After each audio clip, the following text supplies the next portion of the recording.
You have now explored how policies, laws, institutions, and governance systems work together to create an enabling environment for restoration. But understanding their interlinkages is just the first step. Now, it's time to take a closer look.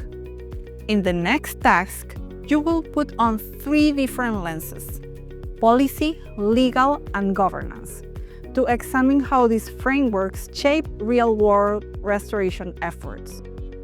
Each lens highlights different strengths, gaps, and opportunities. When used together, they offer a powerful tool for diagnosing challenges and designing more effective, inclusive, and grounded restoration strategies. Let's dive in and see what these lenses reveal.